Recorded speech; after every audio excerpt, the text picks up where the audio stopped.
A continuación, Psicolife.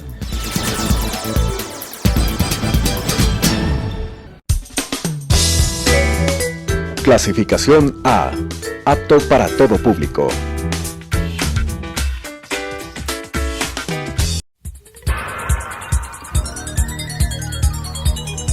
Las opiniones vertidas en este espacio por la producción y dirección del programa son de exclusiva responsabilidad de sus autores y de quienes intervienen en ellos.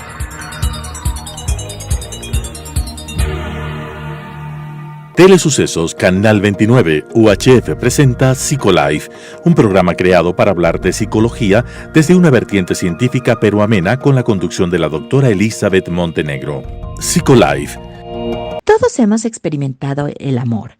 Amar y ser amado enriquece nuestras vidas. Cuando la gente se siente sentimentalmente cerca de otra persona, está más contenta, la ayuda a sentirse importante, entendida y segura. Pero el amor es mucho más complejo.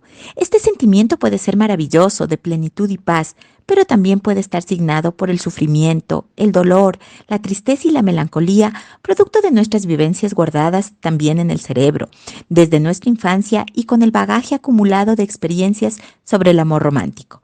Las primeras relaciones establecidas, las primeras vinculaciones parentales y sociales definen en parte nuestra forma de amar.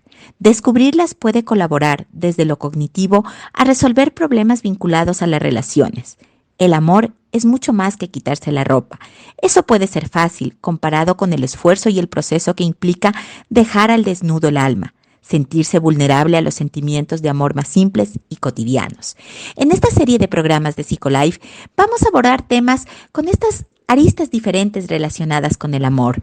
Los amigobios, los amigos con derecho, esas relaciones tóxicas que a veces escuchamos, esa nueva forma de hablar de relaciones entre las diferencias de edades, los sugar daddies, las sugar mommies, todas esas nuevas formas de establecer relaciones afectivas que se toman cada vez con fuerza en nuestra sociedad y que es importante que vayamos analizándolas y descubriéndolas. Bienvenidos y bienvenidas.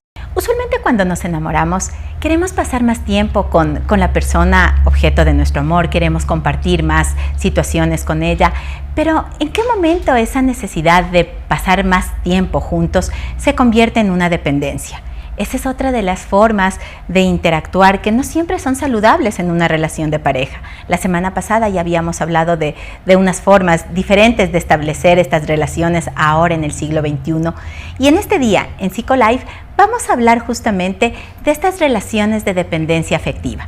¿Qué son? ¿Por qué se caracterizan? ¿Y qué podemos hacer para identificarlas y posiblemente buscar también una forma de evitarlas? Bienvenidos a Psicolife y para este día contamos con la grata presencia de la doctora Mayra Velastegui. Ella es magíster, es psicoterapeuta integrativa, docente universitaria también y ya nos ha acompañado algunas veces aquí en el programa y ahora tenemos el gusto de compartir con ella para hablar sobre este tema. Mayrita, bienvenida a Psicolife. Muchas gracias, Deli, siempre contenta de compartir contigo.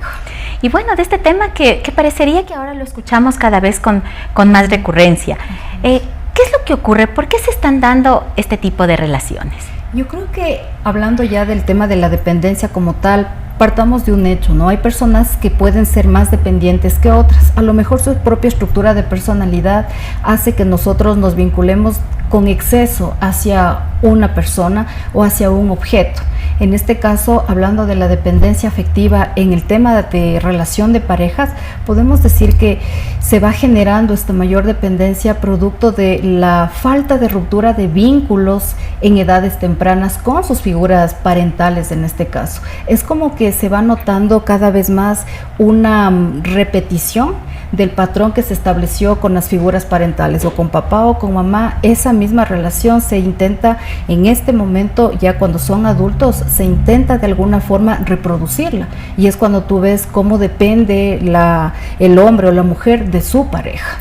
Ahora, cuando tú hablas de estas relaciones afectivas con las figuras parentales, nosotros pensaríamos, ¿verdad?, que cuando uno es niño necesita estar, y depende obviamente mucho más de papá y de mamá, ¿Cuándo esa dependencia empieza a ser inapropiada, no se ha producido esa ruptura que tú decías para que se dé justamente esta dependencia luego en una pareja? Claro que sí. De pronto hablamos un poco del tema de vínculos, ¿no? Hablamos de vínculos inseguros, de vínculos inseguros. El vínculo seguro da cuenta de que un niño, al desprenderse de sus figuras parentales, en este caso, si bien es cierto, está atento de dónde está mi papá, dónde está mi mamá, con su presencia me basta. Regreso a ver y sé que están acá y me basta. Pero las personas que generan vínculos inseguros no pueden estar solos.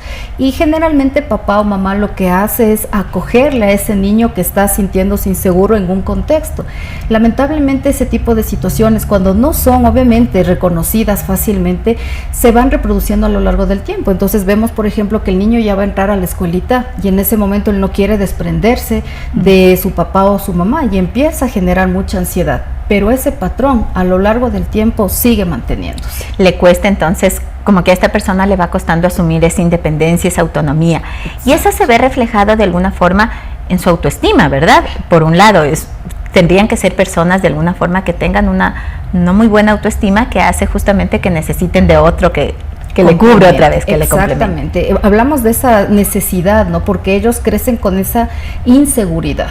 Entonces es como que en presencia del otro me siento bien. Por eso desde pequeñitos en presencia de sus papás se sienten bien. Ahora buscan precisamente la presencia de otros para sentirse completos. Y esa necesidad hace obviamente que las personas busquen precisamente parejas que pudieran cumplir con ese requisito de protección, porque lo ven así. De hecho, la persona que vive una relación de esta naturaleza no ve como algo conflictivo, sino más bien como me está protegiendo, me está ayudando. Y es ahí cuando empiezan a generarse estas distorsiones que hace que yo me mantenga en ese tipo de relaciones. Un patrón vinculante también en la infancia, cuando tú mencionabas, podría ser esta sensación de abandono que sienten muchos niños y eso también puede derivar luego en una sensación o en una relación de dependencia. Indiscutiblemente, es parte precisamente esta característica del vínculo inseguro, ¿no? De que tengo ese miedo de ser abandonado, o en mi pensamiento surge la idea de que mis papás no van a regresar nunca, o a mis papás les va a pasar algo. Entonces ellos van creciendo con esa idea catastrófica de que voy a quedarme solo. Y esa sensación hace que yo en la parte adulta me convierta en una persona que trate de complacer al otro. Pero el otro también llega a sofocarse, a cansarse, a extenuarse de esta situación, y la conflictiva en la pareja empieza a darse de ese modo. Ahora, tenemos entonces a esta parte, ¿no es cierto?, de la pareja, que es esta persona que necesita sentirse acogida, necesita sentirse cuidada, protegida. Pero también existen características del otro lado que le permiten a la otra parte de la pareja caer o vincularse en este tipo de relaciones. De hecho, es como que favorecen, ¿no es cierto? Es una pareja que llegó a encontrarse con las características de querer ser protegido y el otro de entrar en esta situación no necesariamente de proteger, sino de tener poder sobre la otra persona. Y es ahí cuando empieza la conflictiva. Entonces, si hablamos del otro lado, es una persona que necesita en cambio mostrar su poderío, manifestar su dominio frente a una persona. Entonces, es como que esa necesidad que tengo de protección me hace más bien no reconocer que viene otra persona a imponerme su rol más bien de prepotencia, o un rol probablemente de supremacía en la relación. Cuando sabemos que ya una relación que está en esa condición de poder y la otra persona posiblemente en una condición mucho menos adecuada, ya va a haber una disfuncionalidad. Y estas personas, esta pareja, ¿no es cierto?, que tú mencionas que tiene esta sensación de poder, ¿tiene características también hacia la otra persona de comportamiento, por ejemplo, tal vez un poco más distante, tal vez no tan cercana afectivamente, sino dominante en ese sentido? Exactamente, es como yo sé hasta dónde voy a dar, hasta dónde voy a entregar mis afectos. Entonces es como que la persona que depende del otro, es como que yo tengo que acostumbrarme a lo que me dan en ese momento. O sea, si es una persona que está enojada, yo tengo que estar a un ladito hasta que le pase el enojo, y es como que trato yo de pensar que le entiendo a mi pareja, trato yo de pensar que le comprendo a mi pareja, y como sé que está enojado, yo me pongo de lado, cuando no es así, cuando lo que está haciendo esa otra persona es precisamente manejar la relación y la otra persona sentir que tiene que complacer todo el tiempo. Estas situaciones que se van dando, a veces, claro, cuando estás inmerso en esa relación, no necesariamente te das cuenta de estas señales de alerta, podríamos decir. Exacto. Entonces la persona que está dentro puede idealizar esa relación y pensar como, me siento tan bien porque me están cuidando, porque me están protegiendo, porque nadie se atreve a acercarse a mí, y esa idealización o esa romantización de ese amor que no es sano, va derivando en consecuencias más negativas. Por supuesto que sí, porque justo el término que tú utilizabas, ¿no? Romantizar la relación. Entonces, si alguien no me hace caso y yo supongo que le estoy entendiendo porque está pasando un mal momento, lo acepto. Eso ya es romantizar la relación y pensar que estamos funcionando adecuadamente, cuando en realidad hay señales que dicen esta relación no es una relación equitativa, no es una relación en la que yo pueda sentirme confiada y segura. Pero como estoy en ese deseo de sentirme protegida, anulo por completo esta sensación de me siento segura y confiada en esta relación. Y es como anulo esa parte y dejo que el otro actúe. Cuando tú dices que se van dando estas señales, no necesariamente surgen de uno mismo. De pronto sí, o sea, vas sintiendo una incomodidad, pero la anulas, como tú mencionas. Pero el entorno se da cuenta fácilmente de eso. Entonces, los amigos, las amigas, los padres a veces o la familia dicen, pero algo no está marchando bien.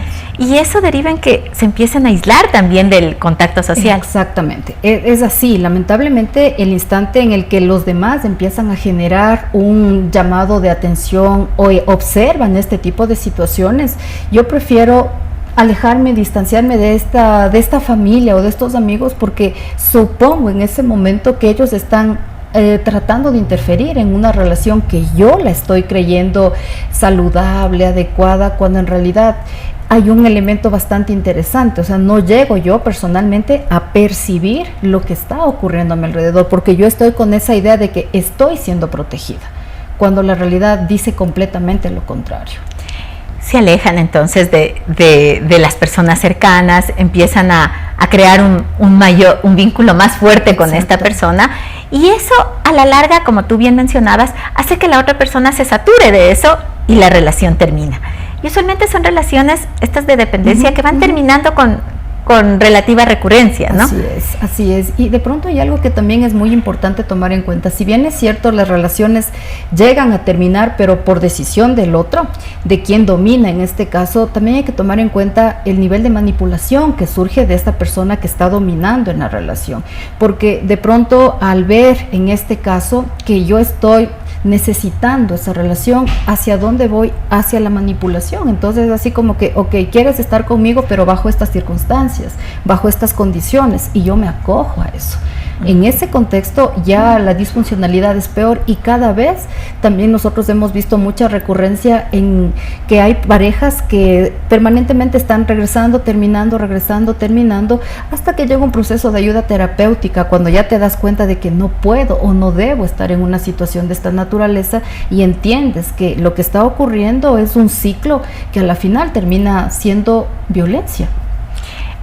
Estas situaciones no solamente se dan en las parejas jóvenes, porque a veces uno piensa, se están formando, están empezando recién a experimentar su vida afectiva, pero las vemos en todas las edades, en la edad adulta temprana, en la intermedia y a veces hasta en la tardía. Por ejemplo, adultos mayores que por diferentes circunstancias se han quedado solos, ¿verdad? Sin la pareja que tenían antes, y empiezan por ese temor a la soledad a establecer este tipo de relaciones. Exactamente, es lamentable, pero a lo largo de todos los años lo que ha ocurrido es que se van normalizando determinados patrones de comportamiento. Entonces, a lo mejor esta condición de vivir en un contexto machista hace que yo acepte todo esto. A lo mejor el estar en una condición de alguna manera de mantener una relación por estatus o mantener una relación por el qué dirán, hace que también yo maneje un código de comportamiento socialmente aceptable, cuando en la realidad de la relación la situación ya no es adecuada y me he dado cuenta, pero no puedo o no tengo todavía la voluntad, la fortaleza, la motivación para romper una relación que ha tenido 2, 3, 4, 10, 15 o 20 años. Y cuando ocurre eso, obviamente es mucho más complejo, como tú mencionabas, porque de pronto en una pareja joven, ¿verdad? O en una pareja joven, bueno, dices, tengo la oportunidad de hacer más, pero cuando estás más adulto, posiblemente las oportunidades se ven más reducidas y es como que me aferro a esto que es lo único que me queda y lo que tengo también. Sí, suele pasar eso con frecuencia, pero de pronto también hay que notar en las personas que son de la tercera edad o adultez tardía, ocurre que ellos están en una posición o de sostener una relación de esta naturaleza o dar un salto totalmente opuesto a eso. Es el hecho de vertirse a los demás. Ya no me importa mucho el que dirán, ya no me importa mucho cómo puedo yo sostener esta relación porque ya no es mi interés total. Ya di a mis hijos el ejemplo de mantener una relación porque eso es lo que se llevan, ¿no? Claro, como razonamiento. Pero es como, ya no quiero esto. Puedo estar solo o sola y vierto mi espacio, mi tiempo hacia los demás. El temor a estar solo es algo que marca también este tipo de relaciones. Y claro, cuando tienes hijos, de pronto cuando estabas hablando de esta edad intermedia en la adultez, bueno, estás dedicado a tus hijos, a acompañarles en ese proceso. Pero cuando ya has cumplido esa tarea y eres mayor y ya no te puedes volcar a eso porque ya cada cual como que va tomando su rumbo, ese temor a la soledad puede derivar en una relación de dependencia también. Sí puede derivar. Sin embargo, de eso es importante tomar en cuenta que el adulto mayor ahora ya tiene como que la posibilidad de encontrarse frente a múltiples espacios para socializar, porque estas personas lo que buscan es ese contacto, ese nexo, probablemente ya no una relación afectiva, pero sí un nexo de amistad, de compartir, de alguna manera de trasladar su experiencia a otras personas. Entonces ahora veo clubes de literatura, clubes de baile, en el cual ellos están muy activos. O si no, por ejemplo, hay un club de literatura como tal que se enseña, en este caso se enfoca en enseñar esa parte hacia las generaciones más jóvenes. Entonces es muy interesante cómo ellos ahora también buscan espacios para transmitir su experiencia profesional o personal. Y qué interesante esto, porque entonces te va ampliando el panorama, ¿verdad? Y no es ese aferrarme a alguien nada más, sino poder compartir aquellas vivencias, aquella sabiduría de alguna manera que la vida te va dando hacia estas generaciones nuevas. Exacto. Con lo que has mencionado, Mayrita, existe también tipos de dependencia que no necesariamente solo es afectiva. Por ejemplo, a veces es instrumental, que tú mencionabas, el hecho del que dirán, el de mantener una relación, el hecho del dinero también muchas veces genera ese tipo de dependencia. De hecho, y ahora lo que hemos visto, hace poco se hacía una recopilación de datos con respecto al tema de la violencia patrimonial.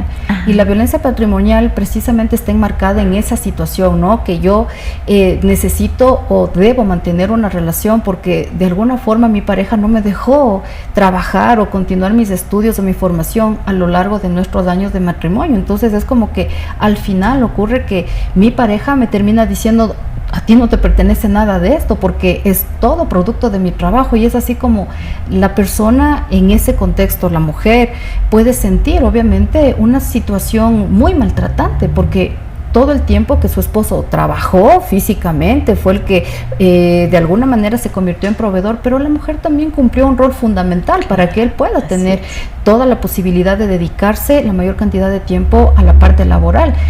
Pero ese tipo de situaciones también han generado lamentablemente esa dependencia, una dependencia que ha generado en el último tiempo más violencia que posiblemente los otros temas afectivos que son importantes, pero ahora la estadística te está diciendo eso. O sea, hay muchas parejas de la edad media que están de alguna manera, podemos decirlo, que en estos procesos de separación.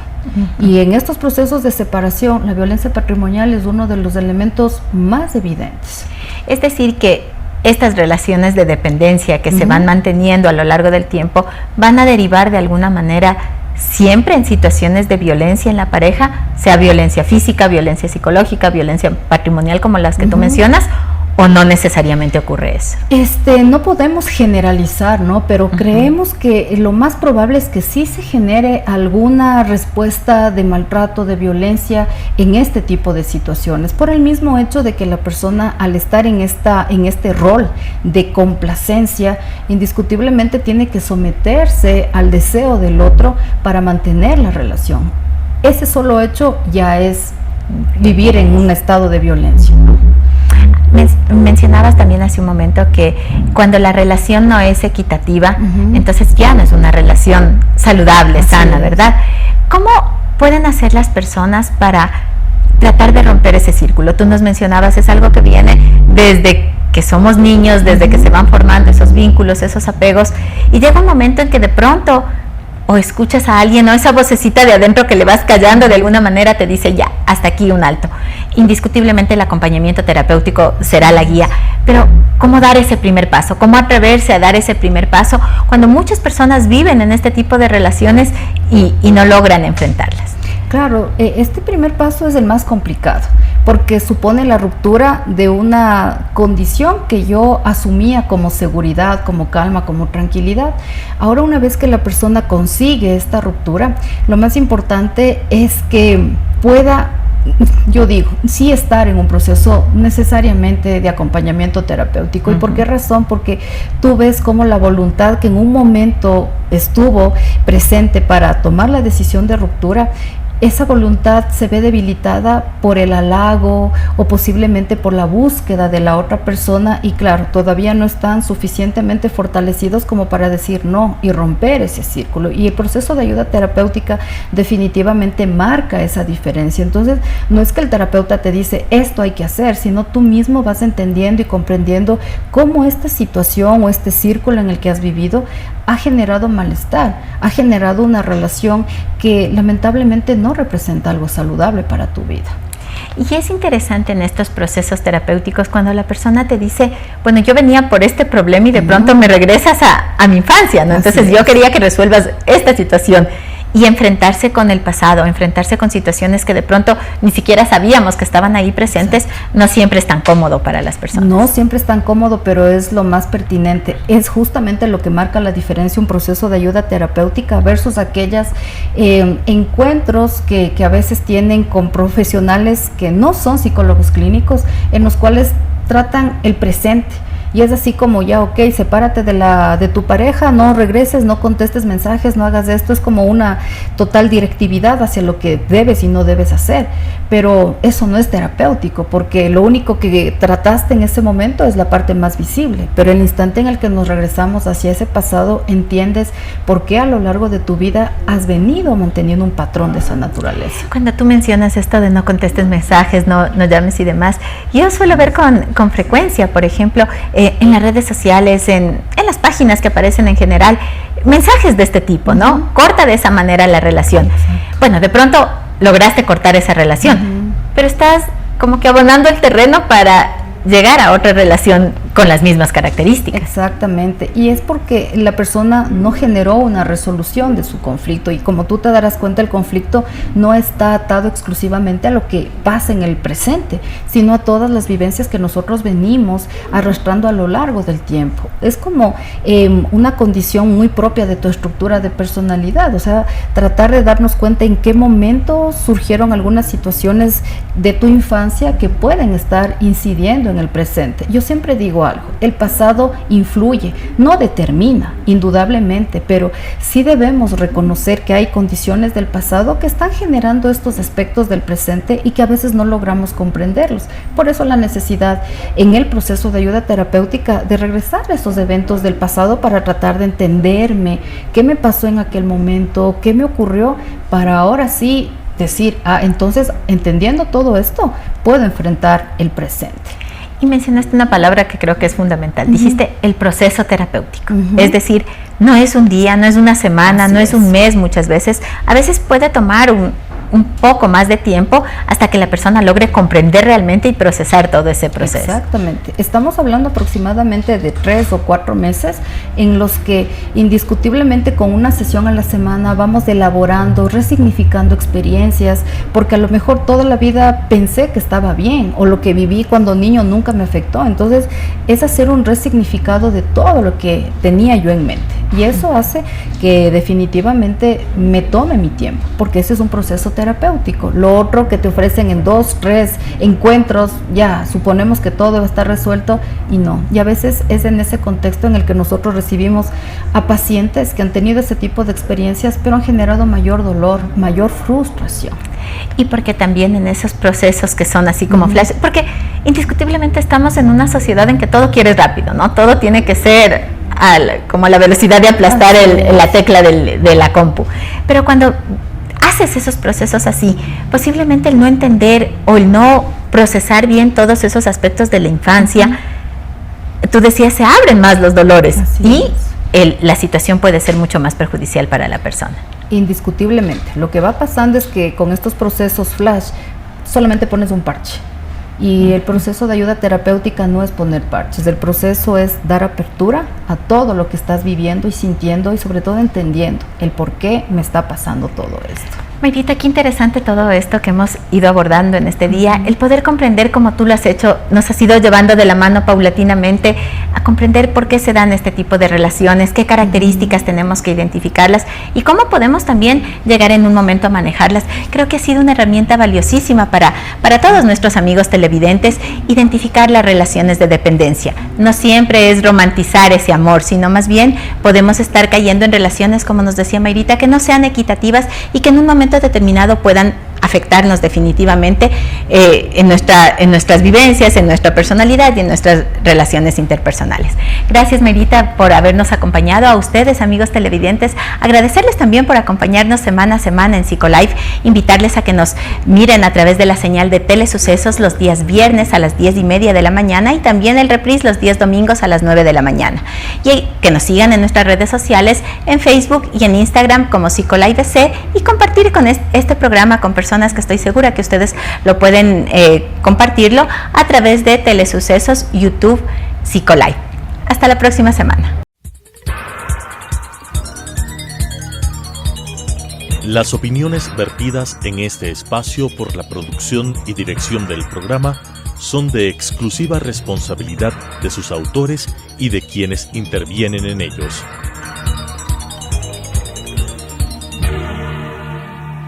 Telesucesos Canal 29 UHF presentó Psicolife, un programa creado para hablar de psicología desde una vertiente científica pero amena con la conducción de la doctora Elizabeth Montenegro. Psicolife,